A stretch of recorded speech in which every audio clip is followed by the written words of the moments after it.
Um grande mito popular que muita gente acredita é que o frio causa gripe, e isso não é verdade. O que acontece é que na realidade o vírus da gripe ele fica mais propenso a aparecer no frio por conta do que acontece com o nosso sistema imunológico. Porque quando estamos em um ambiente mais frio, o nosso sistema imunológico tem uma tendência a ficar um pouco mais enfraquecido e mais vulnerável a infecções virais. E obviamente para você ser contaminado, você precisa contrair esse vírus de alguma forma. E se você for analisar, durante o inverno principalmente, as pessoas têm uma tendência a geralmente ficarem mais próximas umas das outras em ambientes mais fechados. E obviamente, como é uma coisa contagiosa, se você estiver perto de alguém que esteja contaminado com esse resfriado, ela pode acabar passando para você. Até porque, vamos combinar, você provavelmente já deve ter visto, ou talvez até você mesmo já tenha contraído uma gripe ou um resfriado mesmo na época do calor. Se algum dia alguém falar que Dragon Ball não tem nenhuma relevância para o mundo, lembre essa pessoa de que Dragon Ball é tão importante que tem um feriado próprio. Basicamente, no dia 9 de maio é comemorado o Dia do Goku lá no Japão. Tudo começou quando a Toei Animation, que detém os direitos de exibição da obra de Akira Toriyama, fez um acordo com o governo japonês de que pudesse homenagear de alguma forma uma obra tão grande e tão importante para a cultura do Japão.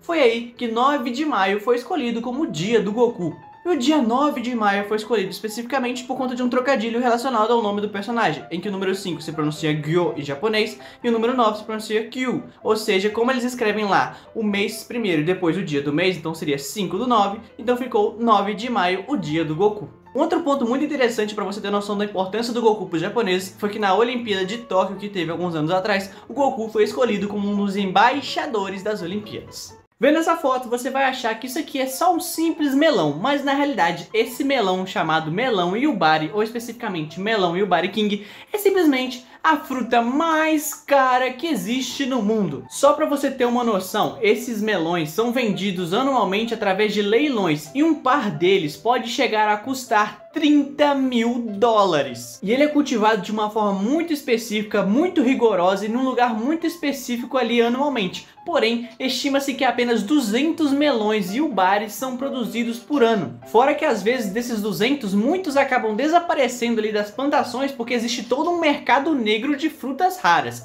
Mas você tá doido, pagar $30.000 em um melão é brincadeira, viu?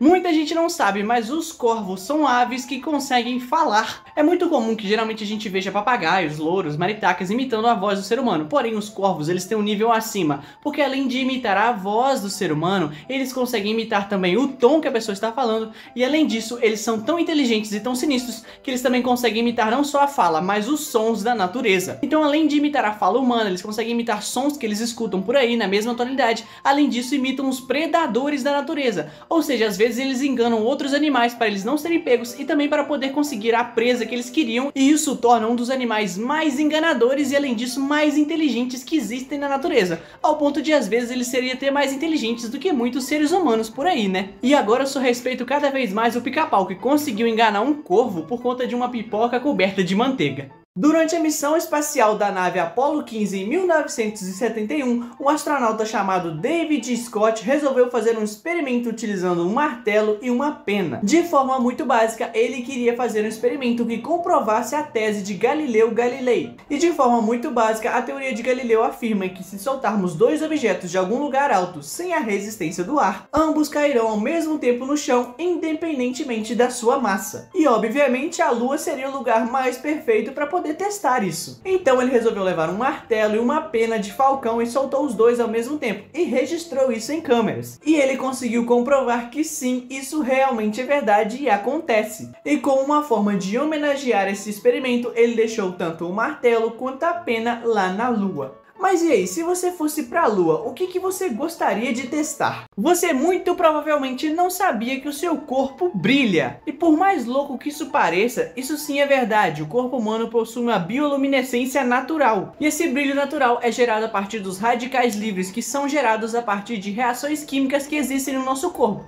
Como por exemplo a reação à gordura corporal, o que acaba gerando fótons, ou seja, partículas de luz. Ok, você já entendeu que o seu corpo brilha, mas como você vê essa luz? E a triste realidade é que você não consegue ver essa luz, até porque ela é 1000 vezes menor do que conseguimos enxergar a olho nu. Mas essa luz pode ser identificada sim, através de câmeras extremamente sensíveis. Seria essa então a famosa aura que muitos dizem que nós temos? Na natureza existem diversos animais e muito provavelmente você já deve ter ouvido o som que eles emitem diversas vezes. Porém, você nunca deve ter ouvido o som de uma girafa. Bom, isso acontece porque as girafas, mesmo com aquele pescoço gigantesco, não possuem cordas vocais. Então elas não conseguem emitir nem sons de relinchado como os cavalos, muito menos miar ou latir como gatos e cachorros. E os sons que elas conseguem emitir são de baixa frequência e é praticamente inaudível pra gente. Quase não dá pra saber que elas estão emitindo algum som. Mas elas conseguem sim se comunicar entre elas e conseguem sim fazer alguns sinais ali entre as girafas que elas mesmas entendem. Porém, elas não conseguem emitir sons semelhantes aos outros animais. Todo mundo sabe que o Brasil é rico em fauna e flora, mas você sabia que existe um bioma no mundo que só tem aqui no Brasil? E se você acha que eu tô falando da Mata Atlântica ou da Floresta Amazônica, você tá completamente enganado, porque eu me refiro a Caatinga. E esse bioma possui uma característica semiárida e ocupa sua maior parte na região nordestina do Brasil. E lá possuem diversas espécies de vegetação e animais que se adaptaram a um clima seco com altas temperaturas da região. E é muito provável que você já conheça muitas dessas espécies endêmicas que vivem lá, até porque algumas das mais raras e mais famosas do Brasil são de lá, como por exemplo o tatu-bola, o lobo-guará e também da lindíssima ararinha azul. Uma coisa que muito provavelmente você vai achar que é uma doideira completa é o fato de você nunca ter reparado que o filhote de um gato sempre vai ter o olho azul. Porque sim, todos os gatos nascem com os olhos azuis. Ah, Vaguinho, mas isso é mentira, o meu gato tem um olho amarelo. Calma, vou explicar a situação. Os filhotes de gatos nascem com os olhos azuis porque, infelizmente, quando eles nascem, eles ainda não têm produzido no corpo deles a melanina suficiente para dar coloração aos olhos. E isso acaba gerando uma falta de pigmentação, além de uma refração da luz na córnea dos olhos deles. Mas ali por volta da 6ª ou 7ª semana de vida do gato, ele acaba tendo uma mudança na cor dos olhos, que vai melhorando com o tempo essa produção de melanina. Mas alguns acabam continuando sim com os olhos azuis, mesmo depois que ficam adultos. O meu fofucho aqui, por exemplo, ó, ele tem um olhinho azul, ó.